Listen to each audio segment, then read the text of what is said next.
earlier this year, I retired. Not from my day job, don't worry.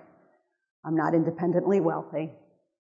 I held a side job, stipend position, at our high school in the theater department.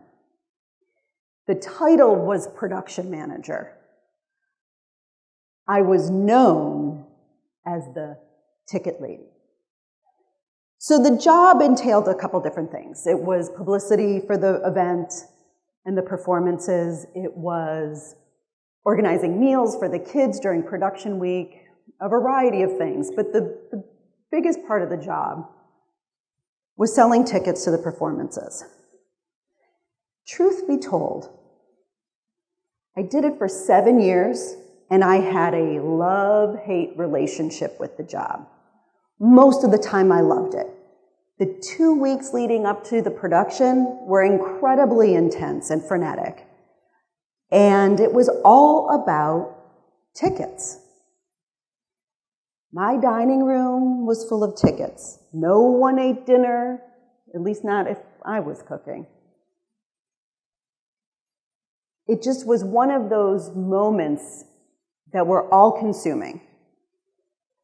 So this year, in the spring, in the spring, it was going to be my final production as ticket lady.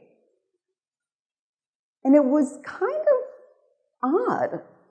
After doing it for 7 years, 14 shows, I found myself going, I think I'm gonna miss it. Now, I wasn't gonna miss the dining room table full of tickets. And I certainly wasn't going to miss, and this only happened once this year, my landline ringing because someone needed tickets to that night's performance. My landline doesn't ring. Well, it does, it's just typically spam. So I got into the moment where everything gets really crazy the 2 weeks before. I got organized, and it came time for the last show. And I was at the table, immersed in the chaos of the lobby. And if you've ever been to one of our high school shows, you know it's kind of the event of the season. These kids rock this house. I got to see 700 plus people in this house for these kids, these amazingly talented kids. And with amazingly talented kids come amazingly proud parents. So you're in the lobby at the table, and the ticket sales that are happening at the table are very quick and speedy and frenetic, and some people are crabby, some people are late.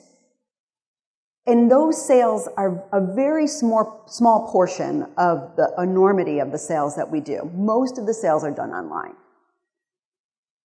So it's my job to keep the ticket table calm and running steady so the house doors can close and the lights can go down and the performance can begin. Sometimes it's not easy. People get nippy. So this year was a year like no other. Very busy, very frenetic. We had a brand new auditorium, so that created more excitement. We were doing an enormous performance of The Hunchback of Notre Dame, which was amazing.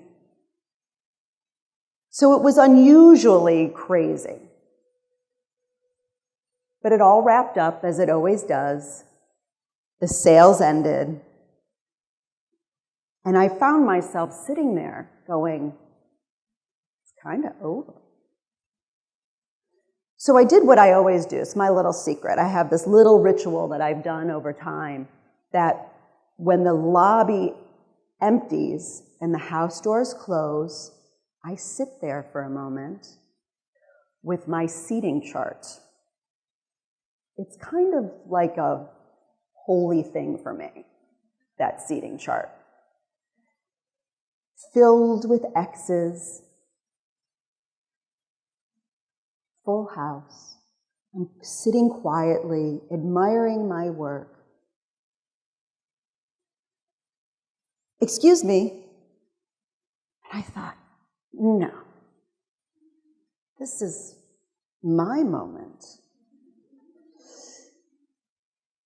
So I look up, and there is a gentleman, awash in nervousness. I know I'm late. I'm wondering if there's any seats left. Could you possibly help me? My son's in crew, and I just really need a seat. Are there any left?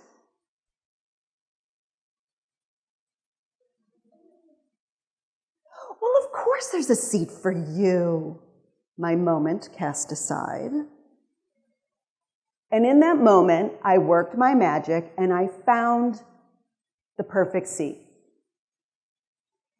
And when I looked up at him and told him, it's not a problem. Of course I have a seat for you. The happiness and the relief in his face were measurable. And I found that my own happiness in making him happy was also measurable. And in that very simple connection, I felt good. It was human. So he went in, and I continued to sit. And in that moment, I realized what I was going to miss. And I thought back to all the people who had those moments of needing the seat because my husband's legs are super long. Do you have any aisle seats left? Because he will not sit still if he doesn't have an aisle seat. Of course I have an aisle seat for you. Oh, really? You do? Well, yeah. We're going to make this work. And those moments were plentiful in the 7 years that I did this job. And I knew that that was what I was going to miss. So the lights went down, the show started, and life went on. And I found myself thinking, how am I going to keep that connection in my life? Because I'm not going to be at the ticket table anymore. So I got to thinking, I could flip the circumstances. I could be the ideal customer. So I did this in 3 ways. I decided that I would always be gracious, I would smile, and most importantly, I would look up into the eyes of whoever was providing a service to me. Now, let's think about this. We live in an incredibly automated world. My boss says, can you call so-and-so? And I go, I'm emailing that person. It's easier. It's easier to be automated. It's easier to go online and buy your ticket for your son or daughter's performance than wait in line at the ticket table. I get it. Life is hectic.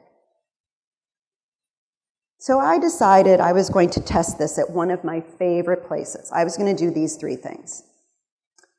And I was going to do this at CVS. Now, I know it sounds silly, but for me, you know when you get that 30% off your purchase coupon in the mail? Like, that's like Willy Wonka's golden ticket. Like, I am on it, I am going, I got my list. My girls are like, Mom, you got the coupon yet? I need some deodorant. I'm like, you're going to have to wait a week. So I went in, I did my shop, and I always go in the evening. So it's, generally speaking, it's the same gentleman, and he knows my thing. He gets it. So it was kind of easy to test this out because I already had somewhat of a rapport with him. But it was fun because I paid attention, and I went up, and I even had like those extra bucks. And I went through, and he said, you saved $48 today. Yeah, I did. And I looked at him, and I thanked him, and I smiled, and I walked out, and we kind of looked at each other and symbolically went.